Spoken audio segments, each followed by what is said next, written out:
Lu inget gak waktu dulu ada teman kita si Yudi yang pernah nuker spidol permanen Bu Dati waktu SMA? Tanya gua ke si Oni yang lagi makan siang di kantin. Kebetulan gua datang ke kantin sebagaimana orang lapar lainnya dan gak nyangka ketemu sohib gua ini. Gua duduk di depannya sambil lihat dia mengunyah soto ayam Pak Rudi. Ingat, pakai banget. Sumpah gak jelas banget ya. Gua inget banget waktu Bu Dati ke kelas marah-marah gara-gara spidol permanen dan semua orang di kelas dimarahi sama Bu Dati. Si Oni semangat cerita ke gua sampai dia gak sadar kuahnya tumpah-tumpah. Lo tau gak alasan dia gitu bisa kenapa? Gua tanya ke dia. Ya berhubung dia pernah dekat sama si Yudi, manis pembawa masalah yang pernah gua temuin. Gua pernah tanya dia sih. Katanya ya karena iseng aja. Gabut gitulah. Tahu deh aneh banget. Gue heran aja dulu kok gue mau ya sebangku sama dia. Si Oni menjelaskan. Emangnya kenapa kalau sebangku sama dia, On? Aku penasaran. Dari kata-katanya si Oni kelihatan kalau si Yuda anaknya penyebar kesialan banget bagi orang di sekitarnya. Gue pernah, sumpah ini mah, pas minum gue habis, terus gue tinggal botol minum gue ke kantin. Mana waktu itu kosong kan? Ya namanya juga orang haus, gue belilah minum. Pas gue balik dari kantin, gue lihat itu tempat minum gue penuh. Bukan sama air, tapi sama tip X. Gue marah di situ. Sambil gue tanya dia, lu apain botol minum gue, Yud? Tanya gue. Dan tau nggak dia jawab apa?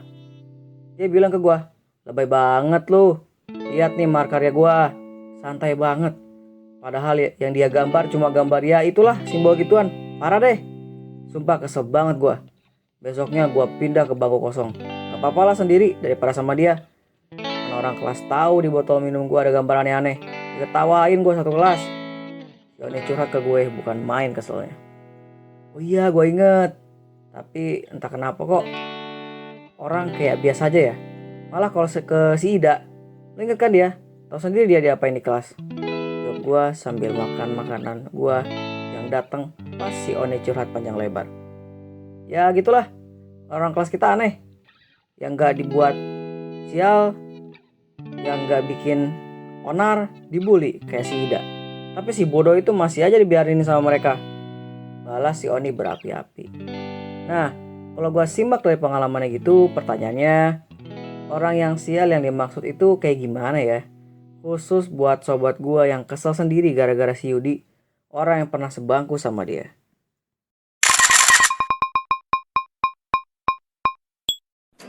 Hi strangers on the internet, it's me again and I want to show you my perspective.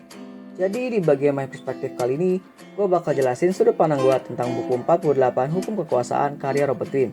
Dan kali ini gue bakal bahas hukum ke-10, yaitu infeksi. Hindarilah orang-orang yang tidak bahagia dan sial. Kalau berdasarkan buku, orang sial dan tidak beruntung yang dimaksud adalah orang-orang yang sengaja membuat kesialan tersebut dalam hidupnya dan cenderung merugikan orang lain. Bukan orang yang memang sedang dalam keadaan sulit, seperti orang yang menjadi korban bullying, atau orang yang sedang sakit, atau orang yang gagal dalam mengikuti tes tertentu.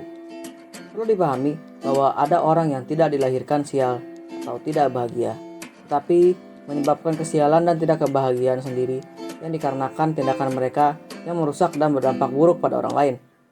Kunci dalam hukum ini adalah memilih pergaulan. Bergaulah dengan orang yang beruntung, bukan orang yang membuat kesialan dan ketidakberuntungannya sendiri. Kesialan dan ketidakberuntungan yang diakibatkan oleh tindakan sendiri seperti infeksi yang dapat menyebar ke orang lain. Hukum ke-10 menekankan pentingnya menjauh dari orang-orang yang cenderung membawa energi negatif, pesimisme, atau ketidakbahagiaan. Hal ini dimaksudkan untuk melindungi kalian dari pengaruh buruk dan menjaga semangat serta produktivitas kalian tetap tinggi. Dalam konteks tersebut, ada trik-triknya. Berikut adalah beberapa strategi atau trik yang dapat kalian terapkan untuk mengamalkan hukum ke-10. Trik yang pertama, identifikasi tanda-tanda negativitas. Belajar mengenali tanda-tanda orang yang cenderung negatif atau sial yang dimaksud dalam buku ini. Mereka mungkin sering mengeluh, menyalahkan orang lain, atau merasa terhambat dalam hidup. Atau orang-orang yang manipulatif yang dapat merugikan orang lain di sekitarnya. Trik yang kedua, pertimbangkan jarak fisik. Jika kalian tidak dapat sepenuhnya menghindari orang-orang seperti itu, pertimbangkan untuk menjaga jarak fisik dengan mereka. Ini dapat membantu kalian menghindari energi negatif yang bisa menyebar. Upayakan agar menjaga jarak agar jarang ketemu dengan alasan yang logis tanpa perlu diperhatikan lebih jauh. Trik yang ketiga, pertahankan sikap positif. Jika kalian harus berinteraksi dengan orang-orang yang tidak bahagia, usahakan untuk tetap menjaga sikap positif dan tidak terpengaruh oleh pesimisme mereka. Jika ada pemikiran negatif yang didengarkan, segera keluarkan pemikiran tersebut. Tolak pemikiran negatif itu dengan argumentasi yang membantah pikiran negatif itu dan simpan argumentasi itu dalam pikiran kalian. Jangan diucapkan agar tidak tercipta perdebatan. Trik yang keempat, buat batasan yang jelas. Jangan biarkan orang-orang negatif ini yang termasuk dalam buku menarik kalian ke dalam masalah atau drama mereka. Tetapkan batasan yang jelas dan tegas dalam interaksi dengan mereka. Trik yang kelima, temukan lingkungan yang positif. Usahakan untuk menghabiskan waktu dengan orang-orang yang positif, bersemangat, dan bahagia. Lingkungan ini akan membantu kalian tetap termotivasi dan berenergi positif. Trik yang keenam, fokus pada tujuan kalian. Pertahankan fokus pada tujuan dan ambisi kalian, dan jangan biarkan orang-orang yang negatif mengalihkan perhatian kalian dari hal-hal yang lebih penting. Ingat, tujuan kalian lebih penting daripada orang-orang sial dan berpikir negatif yang dimaksud dalam buku. Yang ketujuh, jangan terlibat dalam perdebatan yang tidak produktif. Orang-orang yang tidak bahagia cenderung suka memicu perdebatan yang tidak produktif. Hindari terlibat dalam perdebatan semacam itu yang hanya akan menghabiskan energi kalian.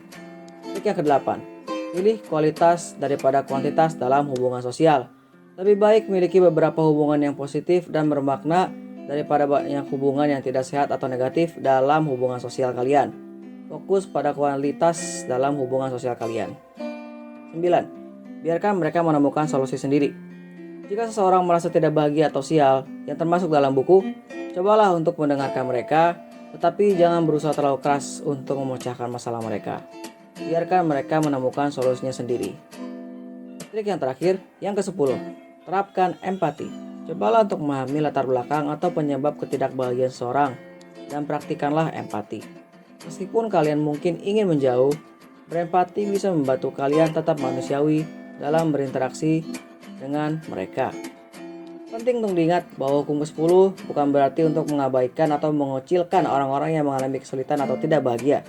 Namun, itu lebih tetap menjaga diri kalian dari pengaruh negatif yang bisa merugikan kalian. Terapkan dengan bijak untuk menjaga kesehatan mental dan emosional kalian, serta mempertahankan semangat yang positif dalam hidup kalian. Jadi sahabat gua si Oni ini sudah mematuhi hukum 10 dengan melakukan menjaga jarak dengan si Yudi, si pembuat masalah.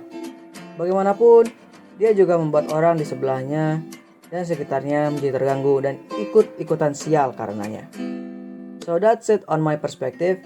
Thanks for your time and let me know your opinion in the comment section below. Nanti komentar yang keren bakal gue bacain di video selanjutnya.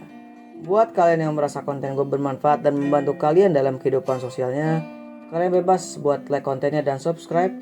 Terus nyalain loncengnya ya teman-teman, biar ada notifnya. Dengan kesadaran dan hak kalian tentu aja. Okay, so have a great day strangers on the internet. See ya.